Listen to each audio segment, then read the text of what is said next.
The book of Leviticus, chapter 21. The Lord said to Moses, "Give the following instructions to the priests, the descendants of Aaron.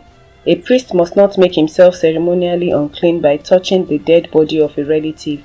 The only exceptions are his closest relatives, his mother or father, son or daughter, brother, or his virgin sister who depends on him because she has no husband. But a priest must not defile himself and make himself unclean for someone who is related to him only by marriage. The priests must not shave their heads or trim their beards or cut their bodies. They must be set apart as holy to their God and must never bring shame on the name of God. They must be holy, for they are the ones who present the special gifts to the Lord, gifts of food for their God. Priests may not marry a woman defiled by prostitution, and they may not marry a woman who is divorced from her husband, for the priests are set apart as holy to their God. You must treat them as holy because they offer up food to your God. You must consider them holy because I, the Lord, am holy, and I make you holy. If a priest's daughter defiles herself by becoming a prostitute, she also defiles her father's holiness, and she must be burnt to death. The high priest has the highest rank of all the priests. The anointing oil has been poured on his head, and he has been ordained to wear the priestly garments. He must never leave his hair uncombed or tear his clothing. He must not defile himself by going near a dead body. He may not make himself ceremonially unclean, even for his father or mother. He must not defile the sanctuary of his God by leaving it to attend to a dead person, for he has been made holy by the anointing oil of his God. I am the Lord. The high priest may marry only a virgin. He may not marry a widow, a woman who is divorced, or a woman who has defiled herself by prostitution. She must be a virgin from his own clan, so that he will not dishonor his descendants among his clan, for I am the Lord who makes him holy." Then the Lord said to Moses, "Give the following instructions to Aaron. In all future generations, none of your descendants who has any defect will qualify to offer food to his God.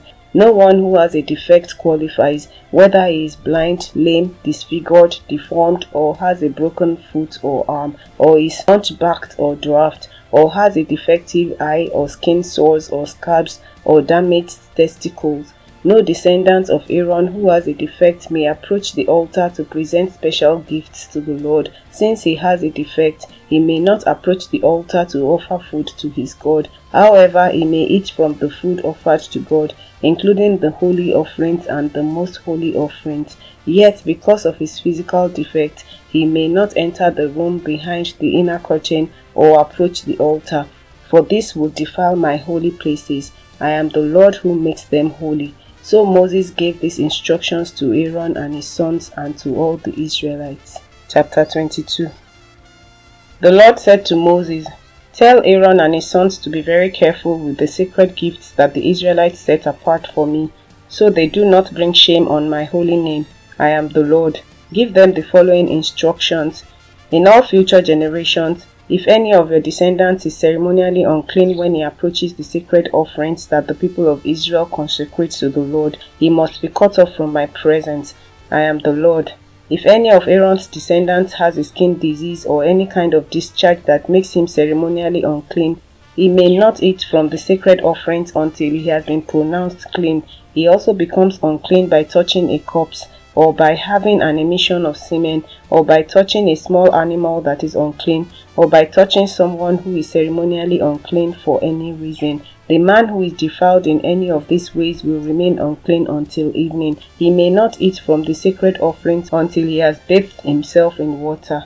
When the sun goes down, he will be ceremonially clean again and may eat from the sacred offerings, for this is his food. He may not eat an animal that has died a natural death or has been torn apart by wild animals, for this would defile him. I am the Lord. The priests must follow my instructions carefully, otherwise they will be punished for their sin and will die for violating my instructions. I am the Lord who makes them holy. No one outside a priest's family may eat the sacred offerings. Even guests and hired workers in a priest's home are not allowed to eat them. However, if the priest buys a slave for himself, the slave may eat from the sacred offerings, and if his slaves have children, they also may share his food. If a priest's daughter marries someone outside the priestly family, she may no longer eat the sacred offerings. But if she becomes a widow or is divorced and has no children to support her, and she returns to live in her father's home as in her youth, she may eat her father's food again. Otherwise, no one outside a priest's family may eat the sacred offerings. Any such person who eats the sacred offerings without realizing it must pay the priest for the amount eaten, plus an additional 20%. The priests must not let the Israelites defile the sacred offerings brought to the Lord by allowing unauthorized people to eat them. This would bring guilt upon them and require them to pay compensation. I am the Lord who makes them holy. And the Lord said to Moses, "Give Aaron and his sons and all Israelites these instructions, which apply both to native Israelites and to the foreigners living among you. If you present a gift as a burnt offering to the Lord, whether it is to fulfill a vow or is a voluntary offering, it will be accepted only if your offering is a male animal with no defects. It may be a bull, a ram, or a male goat. Do not present an animal with defects, because the Lord will not accept it on your behalf. If you present a peace offering to the Lord from the herd or the flock, whether it is to fulfill a vow or is a voluntary offering, you must offer a perfect animal. It may have no defects of any kind. You must not offer an animal that is blind, crippled, or injured, or that has a wart, a skin sore, or scabs. Such animals must never be offered on the altar as special gifts to the Lord. If a bull or lamb has a leg that is too long or too short, it may be offered as a voluntary offering, but it may not be offered to fulfill a vow. If an animal has damaged testicles or is castrated, you may not offer it to the Lord. You must never do this in your own land, and you must not accept such an animal from foreigners and then offer it as a sacrifice to your God. Such animals will not be accepted on your behalf, for they are mutilated or defective.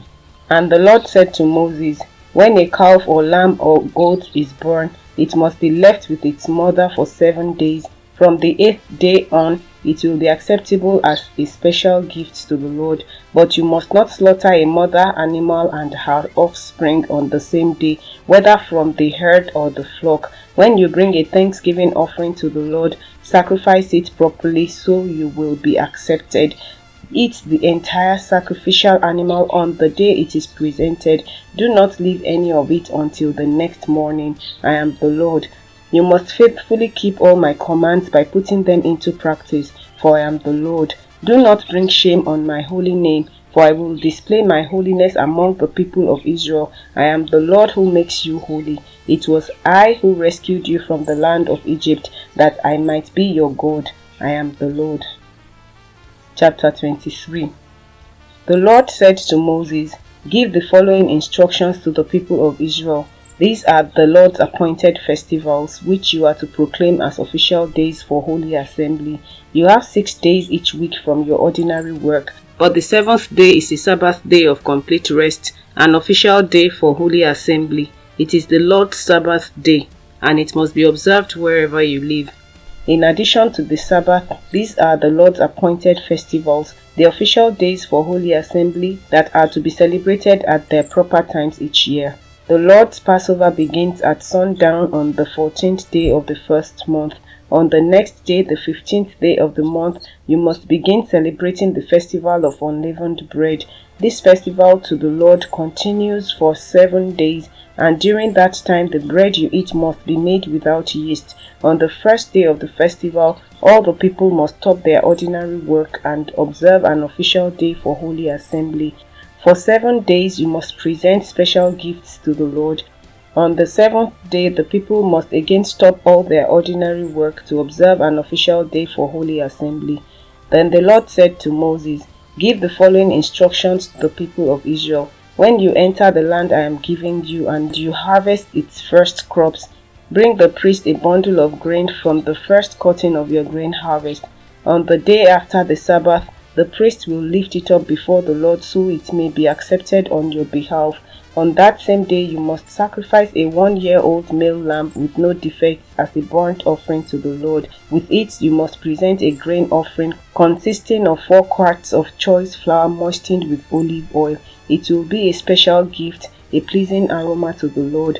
You must also offer 1 quart of wine as a liquid offering. Do not eat any bread or roasted grain or fresh kernels on that day until you bring this offering to your God. This is a permanent law for you, and it must be observed from generation to generation wherever you live. From the day after the Sabbath, the day you bring the bundle of grain to be lifted up as a special offering, count off 7 full weeks. Keep counting until the day after the 7th Sabbath, 50 days later. Then present an offering of new grain to the Lord. From wherever you live, bring 2 loaves of bread to be lifted up before the Lord as a special offering. Make these loaves from 4 quarts of choice flour and bake them with yeast. They will be an offering to the Lord from the first of your crops. Along with the bread, present 7 one-year-old male lambs with no defects, 1 young bull, and 2 rams as a burnt offering to the Lord. These burnt offerings, together with the grain offerings and liquid offerings, will be a special gift, a pleasing aroma to the Lord. Then you must offer 1 male goat as a sin offering and 2 one-year-old male lambs as a peace offering. The priest will lift up the 2 lambs as a special offering to the Lord, together with the loaves representing the first of your crops. These offerings, which are holy to the Lord, belong to the priest. That same day will be proclaimed an official day for holy assembly, a day on which you do no ordinary work.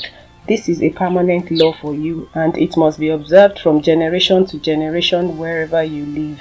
When you harvest the crops of your land, do not harvest the grain along the edges of your fields, and do not pick up what the harvesters drop. Leave it for the poor and the foreigners living among you.